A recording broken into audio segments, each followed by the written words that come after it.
이 한 시간 하나님의 은혜가 더 풍성하게 임하게 되기를 예수님의 이름으로 축원해드립니다. 오늘 본문에 있는 말씀을 통해서 100배로 축복받는 비결, 그런 제목 가지고 말씀을 살펴봅니다.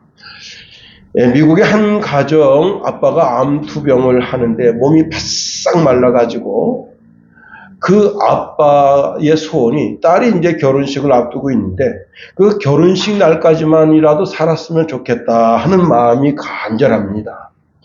자, 그렇게 오랜 투병을 했는데도 몸이 호전되지 않으니 벌써 젊은 나이인데 죽음을 생각하고 있는 겁니다. 자, 그리고 이제 딸이 결혼을 했습니다. 결혼하고 난 다음에 얼마 지나지 않아서 그 딸이 병석에 누워있는 그 아버지한테 흑백 사진 한 장을 건넸습니다. 초음파 사진인데 꼬물꼬물 아기가 자기 딸 태에 들어가 있는 것을 보게 됐습니다. 그때 이 아빠가 그 병석에서 내가 이 손주의 얼굴을 봐야 되겠다는 결심을 하게 됐습니다. 내가 살아서 손주를 내 품에 안아봐야 되겠다. 소망이 생겼습니다. 그런데 그렇게 마음을 먹자마자 기적이 일어났습니다. 조금씩 건강을 회복하게 된 겁니다. 결국 이내 이 아빠는 할아버지가 돼서 그 어린 손녀, 딸을 자기 품에 안게 됐다고 하는 겁니다. 지금은 자기 인생의 대부분을 가족과 함께 시간을 보내는 삶을 살고 있다, 그렇게 전해지고 있습니다. 잠언서 18장 14절에 보니까 사람의 심령은 능히 병을 이기려니와 심령이 상하면 그것을 누가 일으키겠느냐 말씀합니다. 사람의 마음에 근심이 있으면 그 마음이 상한다는 거예요. 그 근심이 그 사람을 사로잡는다는 겁니다. 그러나 마음이 즐거워 보세요. 마음에 희망이 생기고 사랑이 풍성해지고 그 마음의 즐거움이 얼굴로 드러나게 되고 발걸음이 가볍게 되는 겁니다. 자신이 죽을 병, 즉 암에 걸렸다가 나음 받았으니 얼마나 많은 사람들에게 내가 이렇게 죽을 병에 걸렸다가 살았다고 자랑하고 싶겠습니까? 여러분, 자랑하고 싶은 것이 자기 심령에 가득한데 그 자랑 못하면 그것도 병됩니다. 여기서 아주 중요한 것이 있어요. 뭐냐? 우리의 자랑은 그리스도 예수 안에서 해야 된다 하는 겁니다. 이 자랑이 자칫 잘못하면 하나님의 심판을 자초할 수 있다는 거예요. 히스기야가 죽을 병에 걸렸네요. 그 눈물의 기도를 받으신 하나님께서 그 질병을 고쳐주시고 그의 생명을 연장시켜 주십니다. 그가 중환병에 걸렸다, 고침을 받았다 하는 소문이 온 세상에 퍼지니까 바벨론 나라의 임금이 이를 빌미로 해서 이제 남방 유다를 정탐하게 하려고 사신을 보냈습니다. 자, 그렇게 사신이 이제 예루살렘 궁에 왔을 때 그 히스기야가 하나님만 눕혔으면 얼마나 좋겠어요. 그런데 그렇게 하지 않고 하나님께서 자기를 치료하신 그 영광을 싹 빼놓고 내가 얼마나 부자인 줄 아느냐 이것들아. 응? 그리고는 내 탕고를 다 보여줍니다. 솔로몬 왕이 모아놨던 모든 영광, 존귀를 다 보여주는 거예요. 자, 그래서 그가 죽고 난 후에 바벨론 나라가 이 나라를 침입해서 모든 금은보와 솔로몬이 모아놓은 모든 폐물, 그 다음에 그 유명한 솔로몬의 금방패, 다 바벨론으로 옮겨진 바 됐다는 겁니다. 바울은 자신의 자랑은 오직 예수님뿐이다. 로마서 15장 17절에 보니까 그러므로 내가 그리스도 예수 안에서 하나님의 일에 대하여 자랑하는 것이 있거니와 말씀합니다. 바울의 자랑은 끝이 없어요. 그런데 자신이 이렇게 사도가 되고 이방인에게 복음을 증거하는 증거자가 된 것은 오직 하나님의 은혜라. 고린도전서 15장 10절에 보니까 내가 나 된 것은 하나님의 은혜로 된 것이니 그렇습니다. 여러분, 우리가 좋은 대학에 가고 좋은 직장을 얻고 사업이 번창하고 뜻하지 않게 이번 총선 얼마 남지 않았는데 총선에서 승리해서 금배지를, 저도 그래서 금배지를 한번 달아본 거예요. 우리 교단 마크인데 금배지를 달아보고, 여러분 자랑할 것이 얼마나 많습니까? 그런데 나의 나된 것은 오직 하나님의 은혜입니다 라고 고백하면서 하나님께 영광 올려드릴 때 하나님께서 그 인생에게 더 큰 복을 주시는 거예요. 여호와 하나님은 나의 목자가 되신다. 내 걸음걸음을 제시고 인도하여 주신다. 여러분, 하나님께서 우리에게 복주마 약속하신 그 모든 복을 우리가 하나님께 기도해서 그 복을 받아 누려야 하는 겁니다.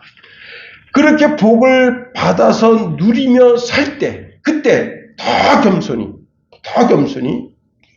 그리고 자신의 물질을 나눠주는 삶을 살고, 여러분, 우리가 11조가 올라가면 얼마나 좋겠어요. 11조가 올라가서 좋은 집에 살고 좋은 것을 먹고 교회 건축 헌금에 이제 건축 예물을 드리고 선교사들이 선교 활동을 잘 할 수 있도록 후원하고 또 어려운 이웃을 돌보는 것, 그것이 우리의 사명이라는 겁니다. 그렇습니다. 자, 오늘 본문에 보면 하나님을 잘 섬기는 이삭의 삶에 흉년이 들었다 했습니다. 오늘 1절에 보니까 아브라함 때에 첫 흉년이 들었더니 그 땅에 또 흉년이 들매에, 이 흉년이라고 하는 말은 다른 말로 기근이라 한다. 기근이라고 하는 말은 뭐냐? 굶주림이라는 뜻입니다. 굶주림. 아브라함이 신앙생활을 막 시작할 때 흉년이 들었어요. 그런데 그때로부터 지금은 약 100년 지났다고 하는 겁니다. 시간적으로. 자, 100년 정도 시간이 지났는데 다시 흉년이 들었어요. 아브라함이 복받은 사람이지만 그도 흉년을 만난다는 거예요. 다시 말하면 우리도 흉년을 만나게 된다고 하는 겁니다. 성경을 쭉 살펴보면 야곱도 흉년을 만났습니다. 그 흉년이 얼마나 심했던지 애굽에 가서 곡식을 사오지 않으면 먹고 살 수 없을 정도로 그런 흉년이 야곱의 삶에도 있었다 하는 겁니다. 여러분, 우리가 하나님의 귀염둥이, 하나님의 사랑받는 자이지만 이 땅에서 흉년을 만납니다. 경제적인 흉년, 정치적인 흉년, 사회적인 흉년, 상황적인 흉년이 있을 수 있다는 거예요. 아버님은 이제 농사를 지으시는데 비료를 많이 쓰면 농사가 잘 되는 줄 알고 다른 분보다 비료를 많이 쓰십니다. 그런데 내리 3년 실패했어요. 첫 해는 그래도 나라에서 벼를 수매해 줬습니다. 그 다음에는 어찌어찌해서 벼를 팔았는데 재작년이죠. 재작년에는 쌀래기 값을 받고 벼를 헐값에 넘겼다.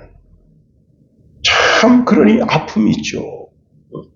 그런데 작년에 여러분 벼가 특등급을 맞아. 특등급. 그야말로 대풍이 온 겁니다. 흉년이다가 풍년이면 어깨춤이 나고, 풍년이니까 모든 사람들에게 야, 내가 이렇게 참 농사 잘 지었다고 어깨춤을 추면서 자랑할 수 있게 되지만, 여러분 풍년이었다가 흉년 돼보세요. 너무 기가 막힌 것은 그동안 막 특등 맞았던 그런 분들은 다 벼가 안 됐어요. 그래서 그분들은 막 1등급, 2등급 이렇게 맞게 되고, 우리 아버님만 특등급 맞게 됐습니다. 얼마나 감사해요. 여러분, 풍년이다가 흉년이면 참 인생이 힘들어지는 거예요. 그러나 흉년이다 풍년이면 얼마나 마음 가볍습니까? 여러분, 우리 앞길에 꽃길과 같은 아름다운 길만 열려지게 되기를 예수님의 이름으로 축원해 드립니다. 그래도 혹시 흉년이 되더라도 그 흉년의 길, 그 길이 돌짝밭 같은 길이고 자갈밭 같은 길이라도 그 길을 정하시는 이가 하나님이시다 하는 거예요. 자, 이삭이 흉년이 드니까 근심 걱정이 태산났습니다. 자, 이삭은요, 목축업자예요. 풀이 있어야 됩니다. 양과 염소, 소, 낙타를 먹일 수 있는 풀이 있어야 되는 거예요. 그런데 흉년이라 모든 풀이 다 말라 죽어가고 있습니다. 그래서 고민하다가 풀이 있는 곳을 찾아보니까 그랄 지역에 그나마 풀이 있다는 거예요. 그래서 그 지역에 가니 이방인이 왔다고 다들 아주 좋지 않은 눈으로 쳐다봅니다. 여러분, 자, 그래서 그 눈길, 그 사나운 눈길, 그 블레셋 사람들의 그 차가운 그 마음, 아주 사나운 눈길을 피해서 애굽으로 이제 내려가려고 합니다. 그런데 이 가나안 땅에서 애굽까지는 직선거리로 320km입니다. 그런데 여행길로는 640km예요. 640km지만 어찌어찌 했든지 간에 애굽으로 내려가려고 마음을 먹습니다. 이 가나안 땅에서 애굽까지는 걸어서 11일 정도 거리가 된다는 거예요. 그런데 양과 소를 몰고는 그렇게 쉽게 가기가 쉽지가 않습니다. 또 이제 사막을 횡단해야 되는데 사막을 횡단하면서 얼마나 많은 양이 죽겠어요. 얼마나 많은 소가 지쳐서 죽을 수밖에 없는 그런 상황에 놓이게 되는 겁니다. 쉽게 결단 내리지 못하고 머뭇머뭇거리는데 그때 하나님의 음성이 들립니다. 애굽으로 내려가지 말고 내가 내게 지시하는 땅에 거주하라. 이 땅에 거류하면 내가 너와 함께 있어 내게 복을 주고 내가 이 모든 땅을 너와 내 자손에게 주리라는 하나님의 음성을 듣게 됩니다. 여러분, 하나님이 복을 주시는 곳이 따로 있다는 거예요. 응? 하나님이 복을 주시는 땅이 따로 있다. 우리의 발걸음이 하나님이 복을 주시는 그 곳에 머물러 있어야지 하나님의 심판이 머무는 곳에 있으면 되겠어요. 여러분, 요나는 하나님이 복을 내리시는 축복의 땅을 떠나서 하나님의 심판이 임하는 곳에 가 있으니 그만 그 배에서 버려짐을 당하고 물고기의 밥이 되게 되는 겁니다. 여러분, 여러분과 저의 걸음이 늘 언제나 하나님이 복 주시는 그곳에 머물게 되게 되기를 예수님의 이름으로 축원해 드립니다. 아브라함의 조카 롯은 하나님의 시선이 머물고 하나님의 복 주시는 땅에 머물지 않고 그는 자기 마음에 좋은 땅. 그런데 그 땅이 무슨 땅이에요? 하나님이 심판하시기로 작정한 땅. 그 땅에 가서 머무니까 거기에 심판이 임하고 모든 재산이 다 날아가고 그 안에는 불기둥이 되고 그 롯과 두 딸을 통해서 정말 몹쓸 민족이 탄생하게 되는 겁니다. 여러분, 우리는 우리의 시선이 축복의 땅에 고정되어 있어야 되는 거예요. 내 눈에 보기에 야 여기 집 짓고 살면 좋겠다. 웃긴 소리 하지 말아요. 거기가 바로 저주의 땅이 되는 거예요. 여러분, 우리는 축복의 땅에 머물러 있어야 돼요. 여러분, 가나안 땅이 그렇게 좋은 땅이 아니에요. 인간의 눈으로 보기에 아주 척박한 땅입니다. 야 여기서 사람 살겠나? 그런데 거기에 하나님의 시선이 있고 하나님이 그 땅을 축복의 땅으로 정해주시는 거예요. 그래서 이삭은 하나님 말씀에 순종합니다.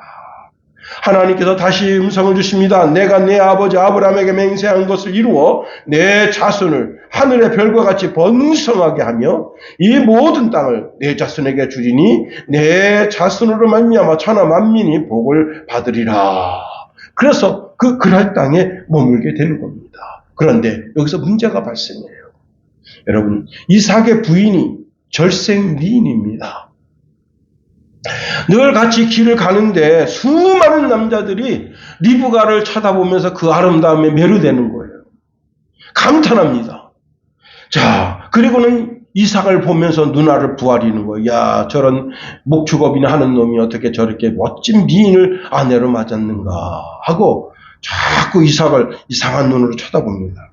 이때 당시에는요, 법이 없어. 그래서 저 여자를 내 아내로 맞이하고 싶다. 그러면 남자 죽이고 그 여자 뺐으면 자기 아내 되는 거예요. 자, 누군가가 길을 가다가 이삭에게 묻습니다. 이 여인은 누구뇨? 누굽니까? 그랬더니 이삭이 그는 내 누이입니다. 라고 답을 줍니다. 자, 여러분, 누이라고 말하는 것은 참말일 수도 있고 거짓말일 수도 있습니다. 사실 누이라는 말은 인척관계라는 말이잖아요. 인척관계의 자매라는 뜻이 누이라는 말입니다. 자, 그런데 이삭과 리브가는 오촌지간이에요. 그러니까 여러분, 누이라는 말이 맞아요. 그러나 아내로 맞았으니까 더 이상 누이라고 하면 그게 뭐가 되는 거예요? 거짓말이 되는 거예요.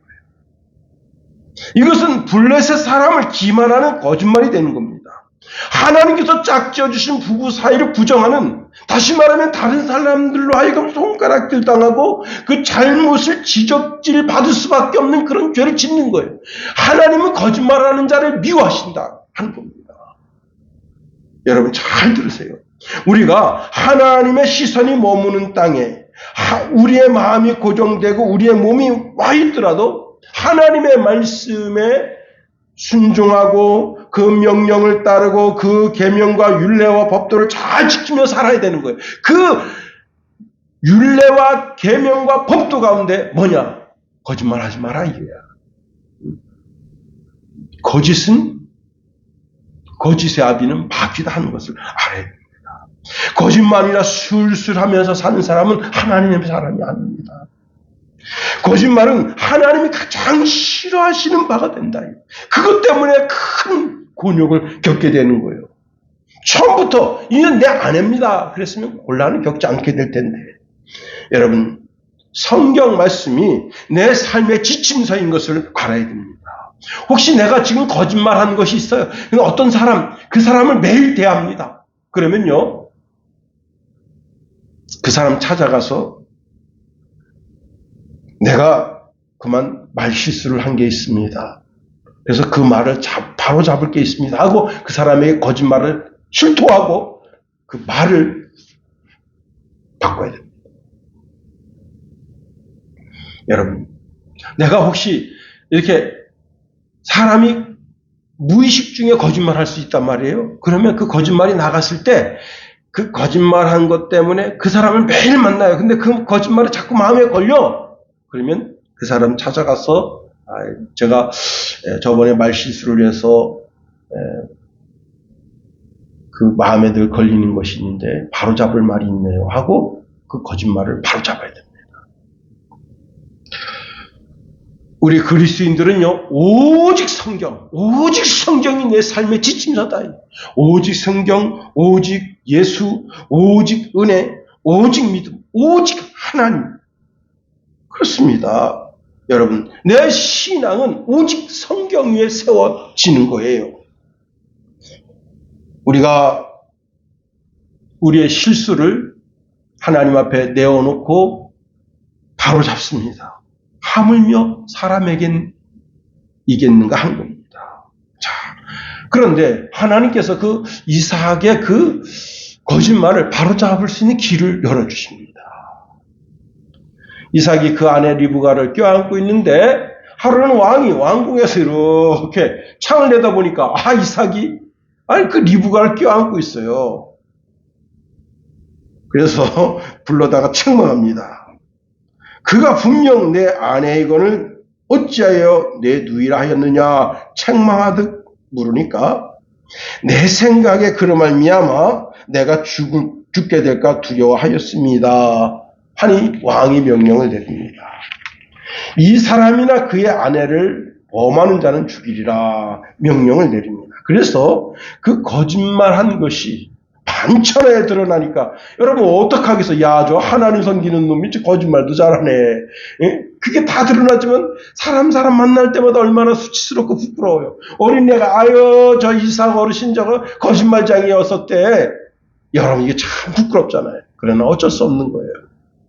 그 블레셋 왕에게 그 자기 거짓된 말한 것이 그나마 드러나서 이젠 더 이상 감출 필요가 없어요. 떳떳하게 부부 손잡고 마실도 다니고 커피숍도 가서 커피도 마시고 할 수 있게 되는 겁니다. 그리고 그 해에 농사를 짓는데 100배나 잘 되어서 창대하게 되었다. 이를 위해서 마침내 거부가 되었다.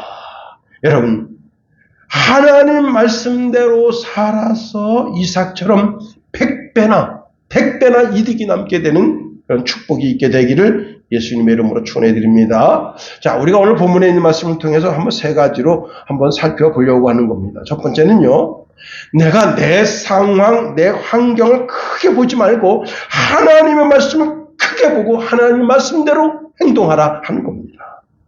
이삭이 내 환경을 보면 당장 애굽에 가야 되는 거예요. 그것이 자기 삶의 정답입니다. 그러나 하나님은 근심 걱정하지 말고 이 땅에 머물라 말씀하십니다. 여러분, 내 인생의 문제의 해답을 상황에서 찾고 환경에서 찾으면 정답이 나오지 않는다는 겁니다. 그러니까 말씀 안에서 정답을 찾아야 됩니다.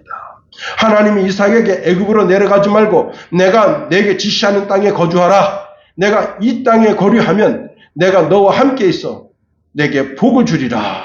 너로 말미암아 천하 만민이 복을 받으리라. 음성을 주셨습니다. 그 음성 듣고 그날 땅에 머물기로 마음에 작정하니까 마음이 시원하다는 겁니다. 하나님께서 나의 지경을 결정해 주시니까 근심 걱정 염려할 거 없다 하는 거예요. 인생은요, 근심 걱정 염려가 끊이지 않습니다. 아들이 집 나가면 걱정이에요. 여러분, 어제 성찬이가 이제 저녁에 차 끌고 가는데 간 시간이 이제 6시쯤 갔잖아요. 6시쯤 가면 9시까지는 아버지는 아유, 이놈이 가다가 눈이 와서 차가 미끄러운 거 어쩐가. 근심 걱정이 태산 같은 거예요. 그런데 9시 지나도 9시 지났어요. 그러니까 아, 이제 무사히 갔겠구나. 얼마 전 시속 140km로 달리던 자동차가 여고생 3명을 깔아서 즉사시켰습니다. 야, 참 기가 막히죠. 그러니 애가 집 나가면 걱정이에요. 어디 가서 전화 안 하고 문자해도 카톡 문자를 넣어도 문자를 씹으면 아유 이거 뭔 일 있나? 이런 게 부모의 마음이에요. 근심 걱정이 떠나지 않습니다. 여러분 얼마 전 57세 된 후배인데 자기 친구가 심장마비로 운명을 달리했다는 거예요. 그래서 제가 그분이 좀 이렇게 운동을 좀 게을리하는 그런 분이었나요? 그랬더니 아유 아닙니다. 그분이 운동 트레이너. 그런데도 심장마비가 오니 여러분 잠잘 때도 참 조심스러운 거예요. 지난 1월 24일 날 포로 교환을 위해서 러시아에서 비행기 하나가 떴습니다. 그 안에는 74명이 타고 있었는데 우크라이나에서 미사일 쏴가지고 격추시켜서 다 죽었습니다. 그 비행기에 타고 있던 포로들이 야 이제는 집에 갈 수 있겠구나 얼마나 들떴겠어요. 응? 야 이제는 사랑하는 아내 자식들을 볼 수 있겠구나. 근데 그렇게 우크라이나에서 미사일 쏴가지고 격추시키니 여러분 그리스의 작가인 아이스킬루스라고 하는 사람은 그리스의 극작가인데 그 하루는 마을에 점쟁이가 이렇게 말합니다. 오늘 하루는 하늘에서 뭔가가 떨어지는 것을 주의해야 되겠습니다. 그래가지고 이 사람이요 어떻게 하는가 하면 하늘에서 뭐가 떨어질 것이 없는 쪽을 다 찾아다니니까 다 뭐가 있어요. 그래서 허벌판에 갔습니다. 근데 이 사람이 대머리여가지고 하늘에서 이제 독수리가 이 거북이를 물고 가는데 반석에다 떨겨서 이 거북이 등을 깨트리려고 이 사람 머리도 떠뜨려서 그 사람이 즉사했다는 거예요. 여러분 이러나 저러나 세상에 근심 걱정 염려가 많다는 겁니다. 그런데 하나님께서 우리에게 음성을 주십니다. 편안을 너희에게 끼친다. 곧 나의 편안을 너희에게 주노라. 내가 너희에게 주는 것은 세상이 주는 것과 같지 아니하리라. 너희는 마음에 근심하지도 말고 두려워하지도 말아라. 말씀 주십니다. 그렇습니다. 여러분 우리가 하나님 말씀대로 살기만 하면 편안하다는 거예요. 그래요. 우리가 하나님 말씀 가운데 있을 때 우리가 두려워할 것이 없습니다. 선배 목사님이 이제 노후 준비가 안 됐다고 하면서 근심 걱정 염려가 태산 같아요. 그러면서 저보고 김 목사님 시골집에 그 논에 가서 논 좀 매면 안 되겠습니까? 그래서 요즘 논 매는 사람 없습니다. 논 매는 거 어서 봤나 봐요. 응? 요즘 누가 논 맵니까? 요즘은 논 안 맵니다. 그러면 나 늙어서 은퇴하면 뭐 먹고 살지. 하나님 다 예비하십니다. 근심 걱정 염려할 거 없다. 응? 그렇습니다. 참새 2마리가 한 아사리온에 팔리는 것이 아니냐고 말씀하십니다. 하나 하나님이 허락하지 않으면 참새의 운명도 사람 생각하기에 내가 오늘 참새 이거 잡아서 참새 구이해야지 아닙니다. 그 손에서 노임받아서 펄펄 하늘을 창공을 날아가게 되는 거예요. 베드로는 야고보가 목베임을 당하고 이제 베드로도 잡아 죽이려고 헤롯 왕이 그를 교도소에 집어넣습니다. 그런데 베드로는 헤롯이 나의 삶을 주관하지 않고 여호와 하나님이 내 삶을 주관한다. 그 강한 믿음을 가지고 그 교도소에서 내 알개를 치고 자고 있으면 내일 아침이면 끌려나가서 목베임을 당하는데, 여러분, 문정부가 그렇게 기독교를 죽이려고 작정하고 달려들었습니다.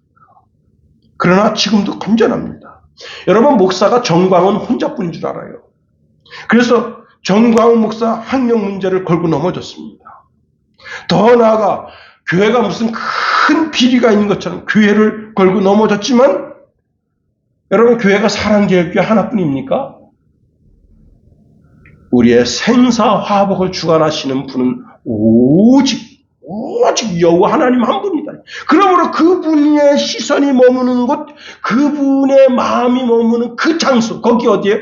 우리가 교회다 하면 우리의 걸음이 와 있어야 됩니다. 두 번째로, 우리의 믿음을 견고하게 해야 되는 겁니다.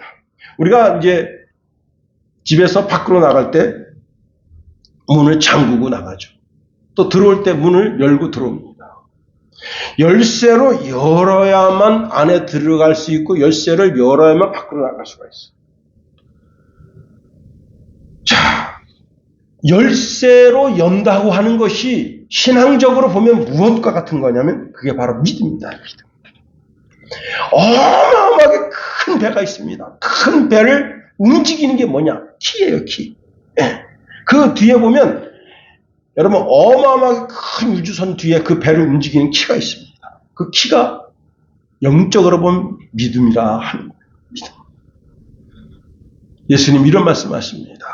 누가복음 17장 6절에 보니까 너희에게 겨자씨 하나일 만한 믿음이 있었더라면 이 뽕나무들어 뿌리가 뽑혀 바다에 심기라 하였을 것이요, 그것이 너희에게 순종하였으리라 말씀하십니다.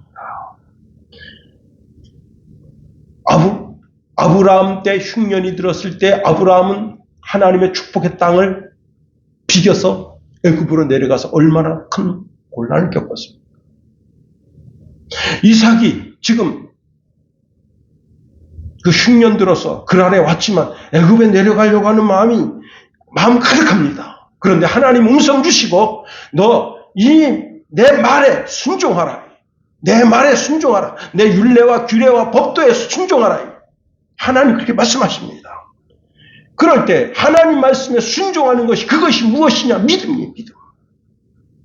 자, 그렇게 하나님 말씀에 순종하니까 그 말씀에 의지해서 준행하게 되니까 하나님께서 어떻게 하셨습니까? 여러분, 농사가 3-4배만 잘 돼도 큰 풍년이에요. 시골집에 이제 드시는 분 중에 최 씨라고 하는 분이 있어요. 제가 그분을 형님이라고 부르는데, 그분이 이제 이렇게 춘천에서 이제 세컨하우스로 우리 시골집에다가 시골 동네에 거기 집을 짓고 거기서 계시는데, 한 해는 콩을 심었는데 너무너무 콩이 잘 된 거예요.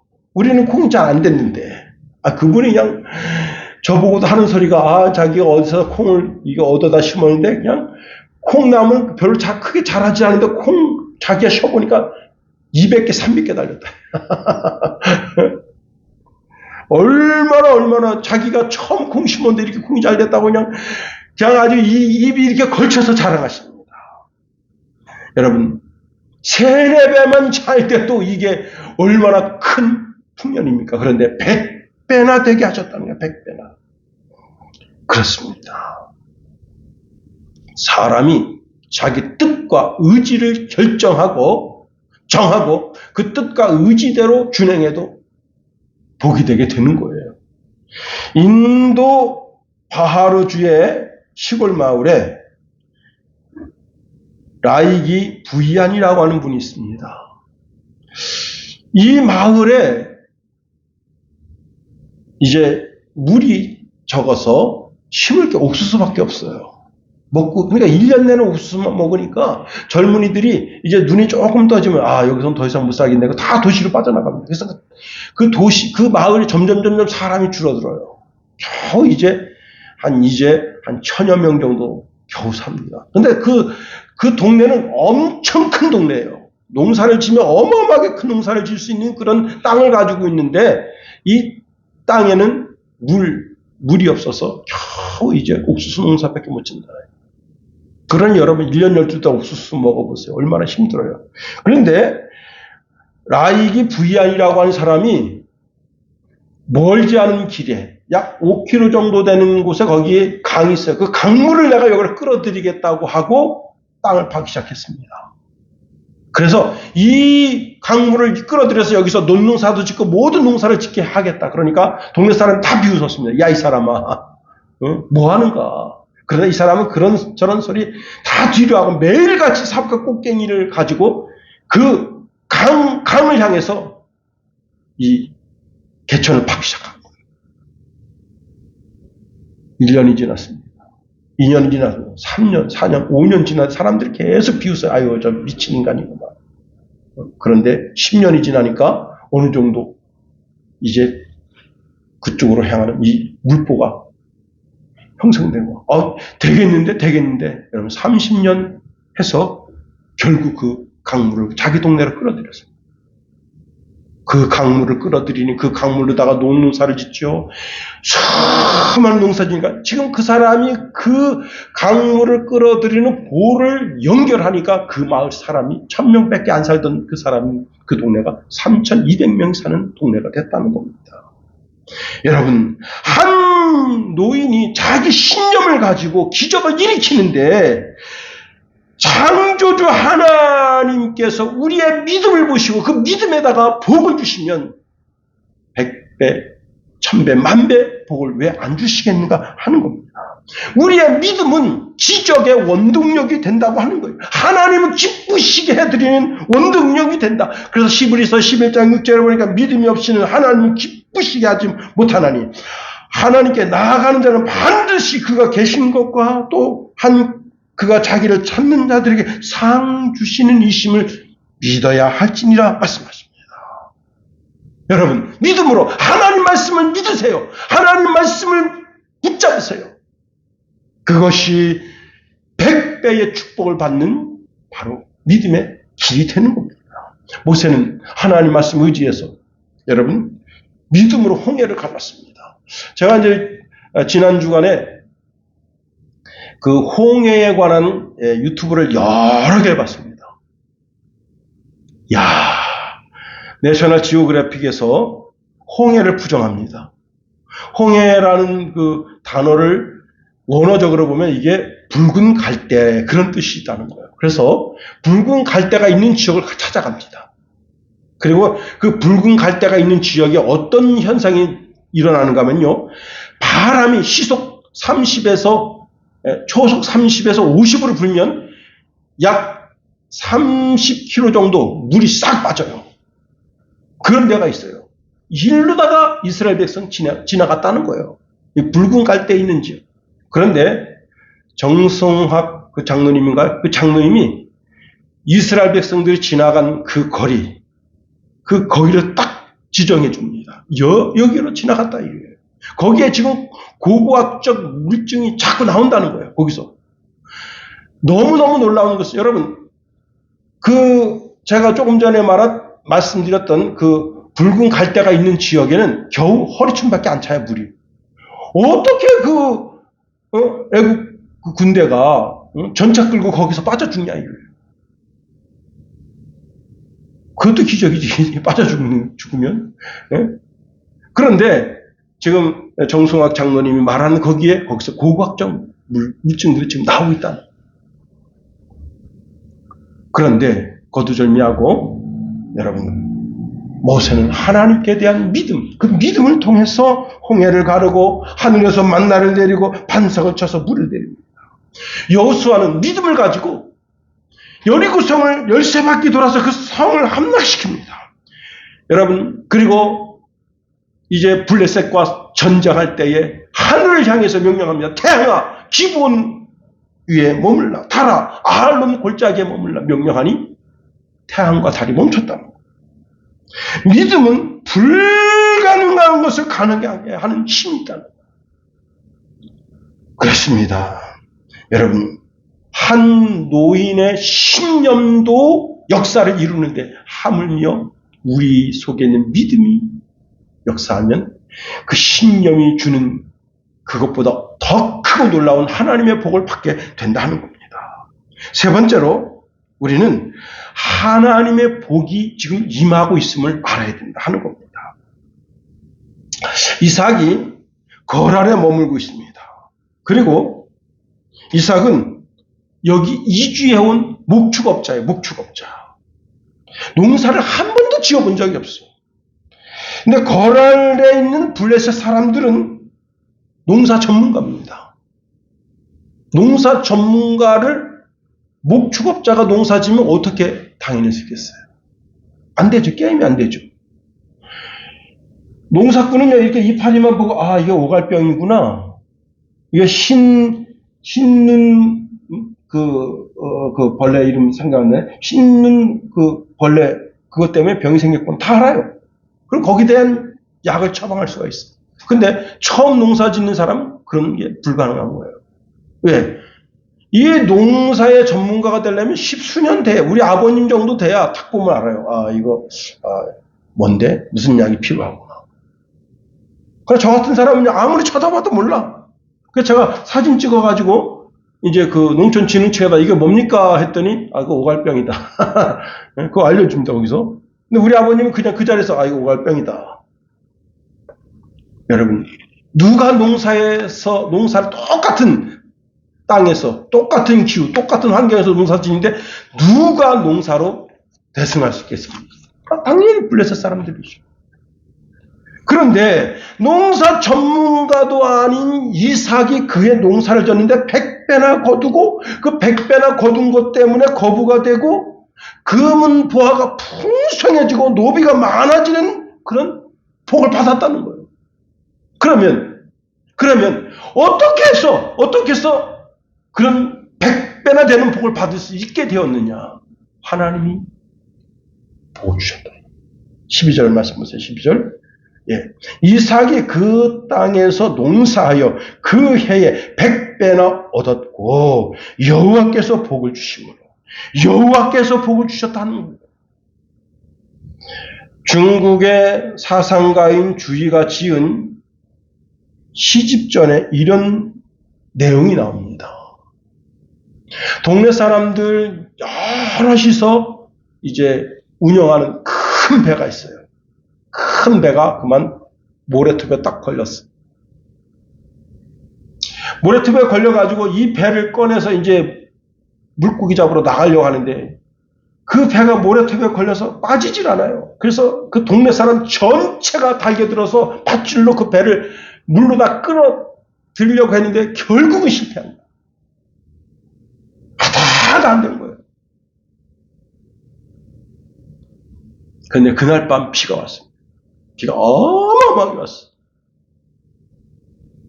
그 이튿날 아침에 보니까 그 동네에 수십 명이 달겨들어서 그 배를 바닷가로 끌어당기려고 했던 그 배가 어떤 한 사람 수가지도 않은데 그 배가 지금 탁 물 위에 떠가지고 나를 빨리 끌고 바다로 가라 하고 그러고 있는 거예요.